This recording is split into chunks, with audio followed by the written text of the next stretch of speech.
다 같이 사도신경 하심으로 8월 29일 금요일 새벽 예배를 하나님께 올려드리겠습니다. 전능하사 천지를 만드신 하나님 아버지를 내가 믿사오며 그 외아들 우리 주 예수 그리스도를 믿사오니 이는 성령으로 잉태하사 동정녀 마리아에게 나시고 본디오 빌라도에게 고난을 받으사 십자가에 못 박혀 죽으시고 장사한 지 사흘 만에 죽은 자 가운데서 다시 살아나시며 하늘에 오르사 전능하신 하나님 우편에 앉아 계시다가 저리로서 산자와 죽은 자를 심판하러 오시리라. 성령을 믿사오며 거룩한 공회와 성도가 서로 교통하는 것과 죄를 사하여 주시는 것과 몸이 다시 사는 것과 영원히 사는 것을 믿사옵나이다. 아멘. 찬송가 165장 올려드리겠습니다. 165장입니다.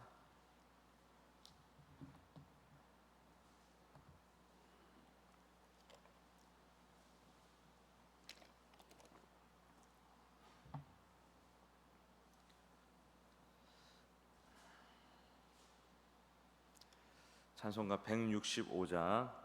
주님께 영광, 다시 사신 주, 사망 권세 모두 이기시었네. 흰 옷 입은 천사 돌을 옮겼고 누우셨던 곳은 비어 있었네. 주님께 영광, 다시 사신 주, 사망 권세 모두 이기시었네. 부활의 주님 나타나시사 두려움과 의심 물리치셨네. 주의 교회 기뻐 찬송하여라.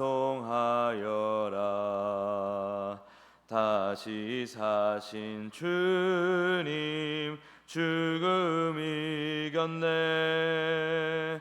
주님께 영광, 다시 사신 주, 사망 권세 모두 이기시었네. 생명의 임금, 영광의 주님, 주님 없는 삶은 헛될 뿐이라. 주의 사랑으로 세상 이기고 요단 건너 본향 가게 하소서. 주님께 영광, 다시 사신 주, 사망 권세 모두 이기시었네. 아멘.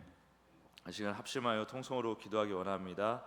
리바이벌 여름이 진행되고 있습니다. 리바이벌 여름, 우리 지난 여름 시간 동안에 교육부서에 선포되었던 하나님의 말씀을 되새기는 시간입니다. 이 시간 통해서 우리 교육부서 모든 지체들이 하나님의 말씀을 더욱 깊이 새길 수 있도록 도와달라고 기도하기 원합니다. 그리고 미디어부의 섬김을 위해서 더욱 성숙한 섬김을 위해서 중보하기 원합니다. 또 하반기 사역, 행축, 성경 공부 여러 가지 우리 결실을 맺어야 될 것들이 있습니다. 먼저 기도가 부응해야 될 것이고 복음이 잘 정립이 돼야 될 것입니다. 이를 위해서 주여 한번 부르짖고 기도드리겠습니다. 주여, 주님 역사해 주시고 인도하여 주시옵소서. 함께하여 주시옵소서. 주님의 은혜 가운데 지난 여름 사역을 잘 섬기고 누릴 수 있었습니다. 주님, 그 여름 사역 가운데 하나님께서 주신 좋은 메시지들, 중요한 메시지들 우리가 다시 한번 되새기는 시간을 갖고자 합니다. 이 시간들 통해서 하나님의 우리를 향한 그 말씀을 잘 새기며 또 그 말씀을 따라서 또 말씀이 우리를 살리는 능력으로 아버지 작용할 수 있도록 역사해 주시고 함께하여 주시옵소서. 주님, 미디어부를 축복합니다. 인도하여 주시옵소서. 미디어부 방송실 사역 섬기는 것 참 어렵습니다.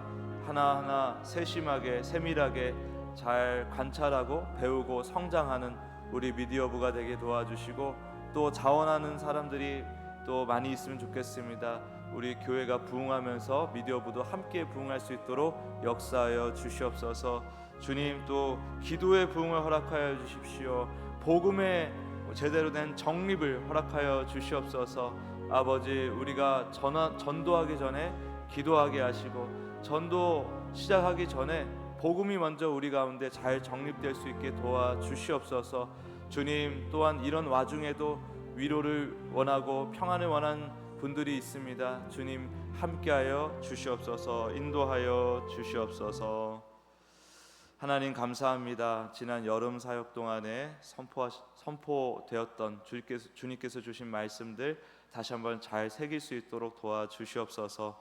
미디어부 사역 가운데 함께하사 교회의 부흥과 함께 우리 미디어부도 부흥할 수 있도록 축복하여 주시옵소서.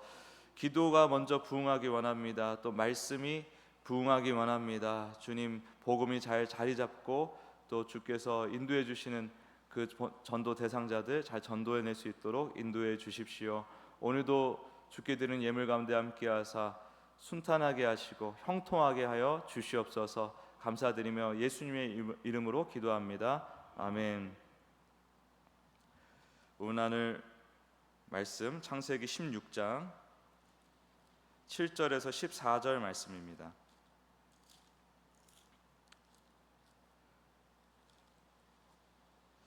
창세기 16장 7절에서 14절 말씀.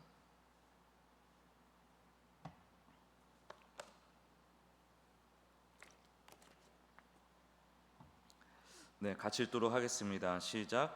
여호와의 사자가 광야의 샘물 곁 곧 술길 샘 곁에서 그를 만나 이르되 사레의 여종 하가라, 내가 어디에서 왔으며 어디로 가느냐?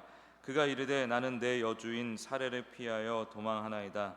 여호와의 사자가 그에게 이르되 내 여주인에게로 돌아가서 그 수하에 복종하라. 여호와의 사자가 또 그에게 이르되 내가 내 씨를 크게 번성하여 그 수가 많아 셀 수 없게 하리라. 여호와의 사자가 또 그에게 이르되 네가 임신하였은즉 아들을 낳으리니 그 이름을 이스마엘이라 하라. 이는 여호와께서 네 고통을 들으셨음이니라. 그가 사람 중에 들나귀 같이 되리니 그의 손이 모든 사람을 치겠고 모든 사람의 손이 그를 칠지며 그가 모든 형제와 대항해서 살리라 하니라. 하갈이 자기에게 이르신 여호와의 이름을 나를 살피시는 하나님이라 하였으니 이는 내가 어떻게 여기서 나를 살피시는 하나님을 배웠는고 함이라. 이러므로 그 샘을 부엘라헤 로이라 불렀으며 그것은 가데스와 베렛 사이에 있더라. 아멘.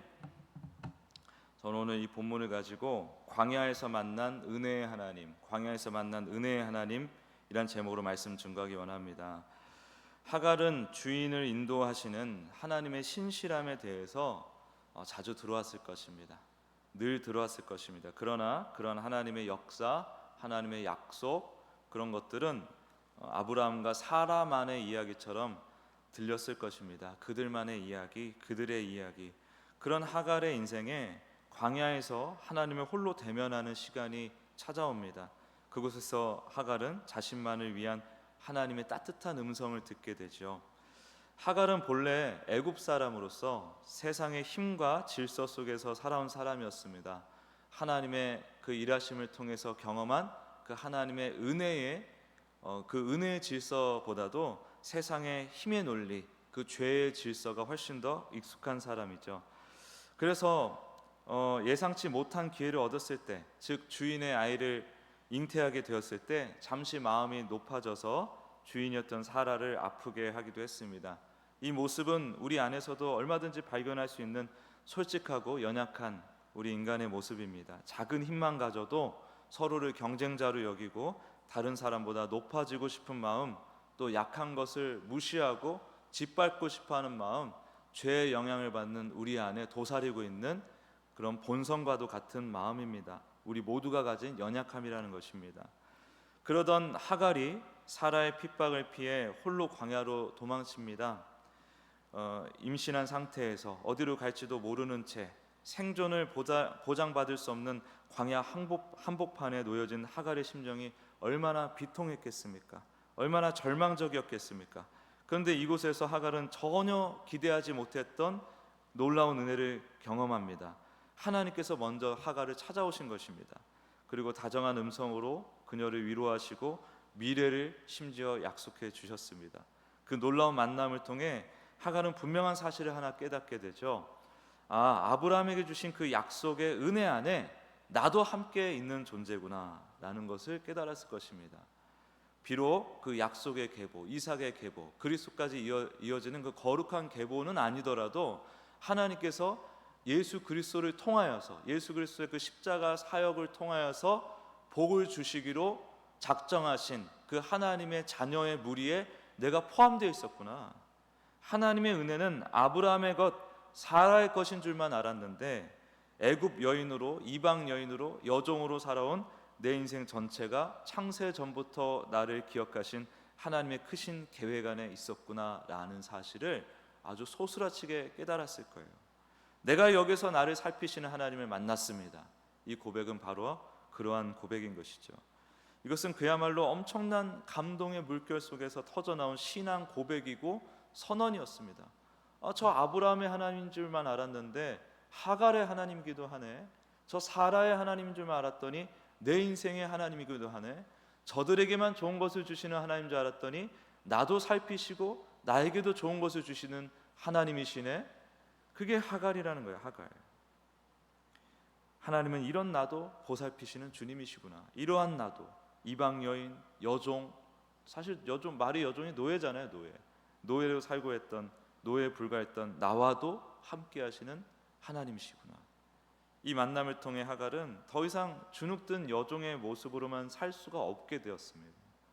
하나님의 은혜를 직접 경험한 증인으로 이제 변모하게 되는 것이죠. 그리고 가슴 가득히 하나님의 약속을 품고서 그게 이제 뭐 좋은 내용인지 아닌지 따질 겨를도 없어요. 그냥 나를 찾아오시는 하나님, 나를 위로하시는 하나님, 약속까지 주시는 하나님이라니 하는 그 감격을 가지고 그 하나님의 약속을 품고서 깊이 새기며 그 주님을 깊이 마음에 새기며 자신의 본래 삶의 자리인 아브라함의 집으로 돌아옵니다. 하갈의 이야기는 우리에게도 희망을 줍니다. 희망. 우리 역시 세상의 방식에 익숙하게 살아가는 그 애굽 사람과 똑같아요. 하나님은 때때로 우리의 발걸음을 광야로 인도하십니다. 우리의 한계를 벗어난 자리, 한없이 침체하고 무력해질 수밖에 없는 바로 그 자리에서, 제가 어제도 말씀드렸죠. 이렇게 또 시간의 흐름, 세월의 흐름이 느껴지는 순간들이 있습니다. 그런 순간들마다 우리를 찾아오는 게 뭡니까? 깊은 외로움, 허망함, 죽음에 대한 두려움, 이런 것들이 아닙니까? 과거에 대한 후회와 자책, 이런 것들이 또 한꺼번에 줄을 지어서 나를 찾아오지 않습니까? 어찌할 수 없는 그 황망함, 그런 것들이 막 나를 짓누른다는 것이죠. 그런 자리가 다 광야인 거예요. 광야. 근데 그 광야는 하나님께서 인도하시는 곳입니다. 또 우리는 그렇게 또 무력해질 수밖에 없는 그 광야. 근데 그 광야 중에서도 죽음과 같은 시간이 있어요. 죽음과 같은 시간. 그냥 이렇게 내가 애를 쓰면 견뎌내고 버텨낼 수 있는 현실이 있는 반면에 아무리 망한 것처럼 보여도 내가 어떻게 용을 쓰면은 견뎌낼 수 있는 현실이 있어요. 그런데 용을 아무리 써도 어떻게 할 수가 없는 현실이 또 있습니다. 불가항력적인 고난. 그런 고난이 이제 죽음과 같은 시간이거든요. 그런 시간 속에서만 만날 수 있는 하나님이 있습니다. 그런 시간 속에서만 만날 수 있는 은혜가 있습니다. 평소에는 만날 수 없는, 평소에는 아예 인식조차 못하는 하나님인데 그 속에서 만나는 하나님, 그 죽음의 순간에 만나는 하나님은 정말 놀라운 하나님인 거예요. 놀라운 하나님. 주님의 나를 향한 그 사랑의 진심이 또한 엄청나다는 걸 깨닫게 되고 나를 향한 그 열심과 그 능력을 확인하게 됩니다. 또 그 시간을 통해서 우리는 어떤 자리로 나아가느냐? 바로 가장 지독히 외로우셨고 가장 캄캄한 혼돈과 허무와 어둠 가운데 죽음을 경험하신, 우리를 위해서 희생하신 그 예수님의 심정을 조금이라도, 당연히 우리가 다 이해할 수는 없지만 조금이라도 공감이 되기 시작해요. 예수님의 심정을 내가 조금씩 알게 되는 것입니다. 그런 과정을 통해서. 여러분, 누가 내 친구입니까? 내 마음 알아주는 이가 친구입니다. 내 마음을 잘 알아서 잘 헤아려주고 이해해주는 사람이 친구예요. 그게 원래 가족의 모습이어야 되는 것이죠. 그렇게 우리가 죽음의 과정, 고난의 순간들을 통과하면서 예수님의 친구, 가족이 되어가는 것입니다. 그 순간에서만 만날 수 있는 그 예수님을 만남으로 인하여 하나님은 반드시 그러한 죽음의 순간을 또한 통과하게 하십니다. 자녀의 인생에 그런 일들이 없다? 그러면 뭔가 좀 이상한 거예요. 그냥 마냥 기도하면 잘 됐다, 잘 풀렸다, 그래가지고 나는 지금 하나님 은혜로 아주 잘 먹고 잘 살고 있다, 이런 고백밖에 없는 사람들은 어떻게 보면 굉장히 불쌍한 사람들입니다. 하나님을 깊이 만날 수가 없었던 사람들이에요.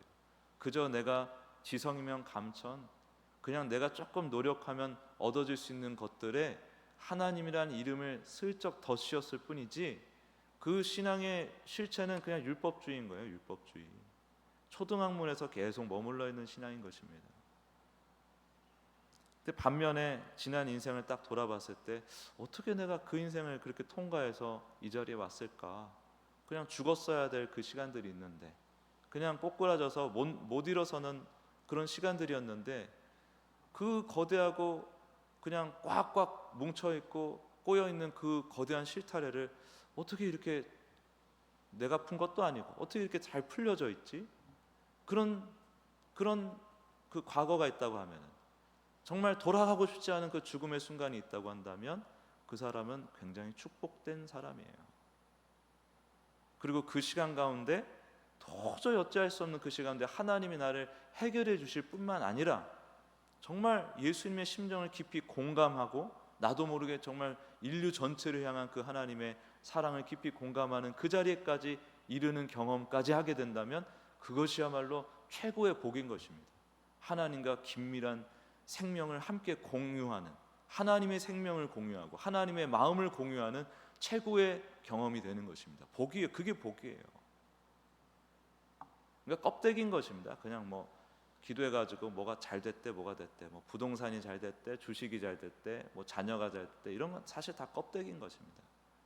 그런 모든 내 눈에 좋아 보이는 것이든 안 좋아 보이는 것이든 그 모든 과정을 통해서 예수님과 가까워지는 게 진짜 복이지, 나머지는 그냥 다 이렇게 그 가볍고 얇은 차원의 이야기인 것입니다. 우리는 그 깊고 풍성한 차원을 더욱 사모해야 되는 것이죠. 아브라함과 사라의 인간적인 열심이 이스마엘을 낳았습니다. 여기 중요한 영적인 원리가 들어가 있죠. 우리의 열심과 노력으로 이루려는 신앙은 오히려 우리에게 새로운 짐과 속박을 준다는 거예요. 고통을 안겨줄 수 있다는 거예요. 근데 그런 걸 또 부정적이라 여기면서 우리가 외면하고 막 치우려고 하는 그런 신앙을 또 배워왔습니다. 근데 그런 존재가 아니죠. 그런 것들이 아니죠. 어차피 그 중에는 나와 상관없이 내게 닥쳐온 것들도 있지만 내가 부정할 수 없는 나의 그 성급함과 조급함으로 인해서 비롯된 것들이 있습니다. 하나님은 이러한 모든 과정을 통해 참된 평안과 기쁨은 오직 약속의 아들인 이삭을 통해 주어진다는 사실을 우리에게 분명하게 깨닫게 해주시는 거예요. 질서와 무질서를 통해서 동시에 우리를 경험하게 하시면서 질서의 유익, 질서의 그 복됨을 우리로 하여금 깊이 깨닫게 하신다는 것입니다. 그리고 이 이삭이라는 것은 우리를 위한 영원한 약속의 성취이신 예수 그리스도를 예표하는 대표적인 그 예표란 말이죠. 그림이란 말이죠. 하나님은 우리 삶의 모든 경험을 사용하셔서 진정한 구원이 오직 예수 그리스도를 통해 온다는 이 복된 진리를 깨닫게 하시고 배우게 하시는 것입니다. 이 은혜를 계속해서 누리는 것이 우리에게 참으로 복된 것이라는 겁니다. 참된 행복은 오직 예수님 안에서만 발견되고 참된 평안은 예수님을 통해서만 흘러오는 것입니다. 오늘 우리가 서 있는 각자의 광야에서 하갈의 이 고백이 우리의 고백이 되기를 소망합니다. 부활하신 예수님은 여전히 살아계셔서 지금도 나를 살피시고 인도하시는 주님이십니다. 이 고백이 우리의 시선을 영원한 소망이신 예수 그리스도께로 더욱 깊이 단단하게 향하게 하는 축복의 통로가 되기를 예수 그리스도 이름으로 축복합니다. 기도하겠습니다. 하나님, 우리를 속이는 그런 율법주의적인 해석을 경계하게 도와주시고 이제는 잘 분별하여서 오직 예수님과의 친밀한 교제, 또 깊고 풍성한 사랑의 관계로 이끄시는 그 하나님의 진심을 붙들며 구하며 누리며 살아가는 지혜로운 성도들 다 될 수 있도록 축복하여 주시옵소서. 감사드리며 예수님의 이름으로 기도합니다. 아멘.